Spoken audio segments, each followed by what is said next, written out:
Good morning class.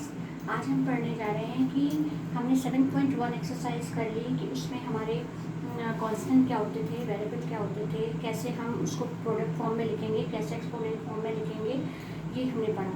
ये exercise में हमने किया। अब हमारा जो क्वेश्चन है, नेक्स्ट टॉपिक है algebraic expression. What is algebraic expression? Algebraic expression होता क्या है? तो N algebraic expression is a collection of one और मोर टर्म्स। एक अलजेब्रिक एक्सप्रेशन एक या एक से ज़्यादा टर्म्स का कलेक्शन होता है which are separated from each other by the sign, जो कि सेपरेट होते हैं डिफरेंट साइन से, जैसे ऑपरेशन से, प्लस माइनस डिवीजन। ओके, तो दिस इज कॉल्ड हमारा प्लस और माइनस के साइन से सेपरेट होता है, that is called algebraic expression. For example 4x minus 3y plus 7 is the algebraic expression. तो यहाँ पर माइनस और प्लस बीच में लगे हैं और हमारे पास वेरिएबल और कांस्टेंट दोनों ही हैं, ठीक है। तो this is called algebraic expression. यहाँ पर टर्म्स, अब नेक्स्ट है हमारा टर्म्स क्या होता है। टर्म्स होता है, अभी हमने अलजेब्रिक एक्सप्रेशन की एक डेफिनेशन पढ़ी कि वन और मोर टर्म्स का कलेक्शन होता है हमारा अलजेब्रिक एक्सप्रेशन। तो यहाँ पर उनके बीच में क्या होता है, साइन होते हैं प्लस और माइनस के। तो अब देखो इन दोनों के बीच में माइनस का साइन है, तो एक टर्म ये है और एक टर्म ये है, और इसके बीच में भी प्लस का साइन है, तो ये भी एक टर्म है। तो इस एक्सप्रेशन में कितने टर्म्स हुए? 3 टर्म्स हुए। 4x 3y टर्म्स कितने हुए इसमें? 4x 3y 7। ओके, तो ये हमारा था। इसमें माइनस का साइन है तो माइनस का इसमें ले लेंगे साथ में, ठीक है। तो ये हमारा इस एक्सप्रेशन में 4x एक टर्म है, माइनस 3y एक टर्म है और प्लस 7 एक टर्म है, ठीक है। तो यहाँ पर कितने 3 टर्म से बनकर ये एक एक्सप्रेशन फॉर्म हुआ था, ठीक है। अब हम आते हैं what is monomial, binomial and trinomial. Monomial क्या होता है, बाइनोमियल क्या होता है एंड ट्राइनोमियल क्या होता है, ठीक है। इसके बारे में नेक्स्ट टॉपिक में पढ़ेंगे। वो एक्सप्रेशन जिसमें केवल एक टर्म हो दैट इज कॉल्ड मोनोमियल। जैसे कि अगर मान लो 5x लिखा है, केवल इसमें कोई ऑपरेशन के साथ अदर टर्म नहीं लिखे हैं, तो ये क्या कहलाएगा हमारा मोनोमियल। तो ये एक्सप्रेशन हमारा क्या है, मोनोमियल है, ठीक है। अब देखो बाइनोमियल क्या होता है, जिस एक्सप्रेशन में दो टर्म हो और उनके बीच में ऑपरेशन लगा हो। जैसे मान लो 5x प्लस 3y, तो ये हमारा क्या है, हमारा बाइनोमियल है, क्योंकि इसमें दो टर्म है, एक 5x टर्म है और एक 3y है, जिसमें दो टर्म होगा दैट इज कॉल्ड बाइनोमियल, ठीक है। अब ट्राइनोमियल्स क्या होते हैं? ट्राइनोमियल्स में क्या होता है कि जिसमें 3 टर्म्स हो। N algebraic expression which consist of 3 terms is called trinomial. जैसे कि ये वाला, मतलब 5x प्लस 3y प्लस 1 मान लो है, तो ये क्या हुआ, ये था हमारा बाइनोमियल और ये क्या हुआ हमारा ट्राइनोमियल। क्यों? क्योंकि इसमें हमारे 3 टर्म्स हैं, 1 2 3, और इसमें कितने 1 और 2, इसलिए बाइनोमियल। एक टर्म है तो मोनोमियल। समझ में आ रहा है?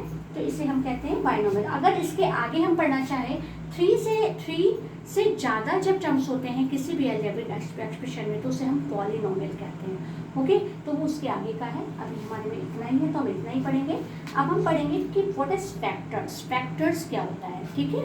फैक्टर्स के बारे में डिस्कस करेंगे। यहाँ पर हमने क्या डिस्कस किया, अलजेब्रिक एक्सप्रेशन क्या होता है, टर्म्स क्या होते हैं, मोनोमियल टर्म्स कौन से होते हैं, बाइनोमियल कौन से होते हैं और ट्राइनोमियल एक्सप्रेशन कौन से होते हैं, ठीक है। अब हम पढ़ेंगे what is factor, okay.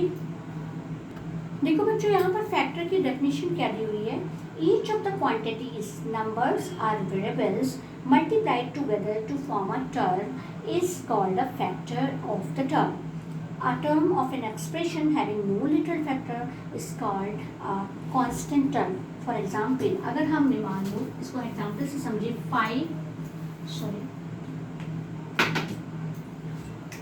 5xy है, ठीक है। इसको हम अगर प्रोडक्ट फॉर्म में लिखें 5 इंटू एक्स इंटू वाई, ठीक है।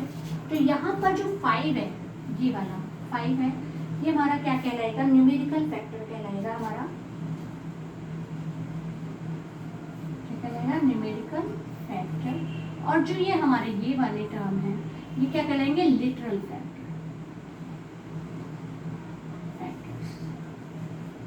ठीक है, मतलब वेरिएबल जिनमें आ रहा है वो लिटिल फैक्टर, और केवल नंबर जो है दैट इज कॉल्ड हमारे कौन से फैक्टर कहलाएंगे, न्यूमेरिकल फैक्टर कहलाएंगे।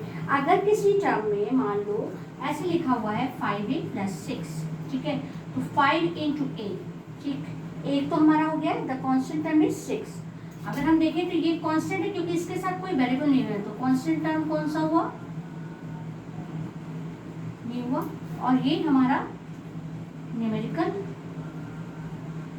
क्योंकि ये मल्टीप्लाई में आ रहा है तो न्यूमेरिकल फैक्टर, और ये हमारा लिटरल फैक्टर होगा, ठीक है। तो इस तरीके से फैक्टर्स को डिफाइन किया।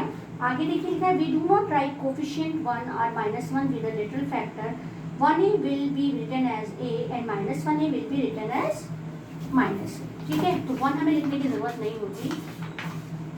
अब हम पढ़ते हैं कोफिशिएंट क्या होता है, what is coefficient. Okay, next topic है हमारा कोफिशिएंट क्या होता है।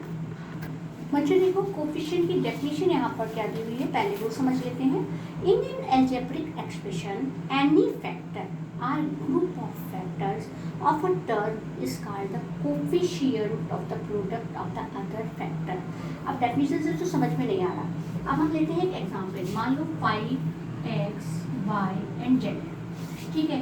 हमने कहा कि अगर हम कहें x, y, z का कोफिशिएंट बताओ, तो 5 इज द, इसके अलावा कौन सा यहाँ पर लिखा हुआ है 5, तो 5 is the coefficient of x, y, z। Okay, अगर हम इसी में कहें कि कोफिशिएंट ऑफ y बताओ, कोफिशिएंट ऑफ y बताओ, केवल किसका y बताओ, इसको छोड़ के जितना है वो y का कोफिशिएंट होगा। मतलब कोफिशिएंट ऑफ y अगर बोला है, यहाँ पर लिखते हैं, ऑफ y इक्वल टू क्या होगा 5x z, ठीक है। ऐसे कोफिशिएंट ऑफ अगर x कहेगा तो x को ले लेंगे केवल, और 5 और 5y/z बचेगा, तो 5y/z, x को हटा दिया 5y/z बता। अब पर कहा इन्होंने कोफिशिएंट ऑफ z बताओ, तो z को हटा दिया हमने 5xy, ठीक है। और यहाँ पर coefficient of 5 is the coefficient of xyz, ठीक है। यहाँ पर लिख सकते हैं हम इसको coefficient of xyz equal to, ठीक है। इस तरीके से हम डिफाइन, जो जिसका कोफिशिएंट पूछे उसको हटा दो, बाकी चीज लिख दो। यहाँ पर देखो y का पूछा हमने y को हटाया 5xz लिख दिया, यहाँ x का पूछा x को हटाया 5yz लिख दिया, यहाँ z का पूछा z को हटाया 5xy लिख दिया। इस तरीके से कोफिशिएंट निकाले जाते हैं। ओके, अब हम आते हैं, अगर ये मान लो कि -7x, माइनस की बात कर रहे हैं है, अब हमने कहा कोफिशिएंट ऑफ इसमें x बताओ, कोफिशिएंट ऑफ x क्या होगा -7 और 1, ठीक है। और इसी में कहे कि कोफिशिएंट ऑफ y बताओ, तो -7x, और कहे कि 7 का कोफिशिएंट बताओ, सॉरी xy का कोफिशिएंट बताओ, तो हम कहेंगे -7। इस तरीके से जितना बचता है that is called coefficient. Okay, तो आई थिंक इतना समझ में आया होगा। अब हम आते हैं नेक्स्ट पे, लाइक एंड अनलाइक टर्म्स।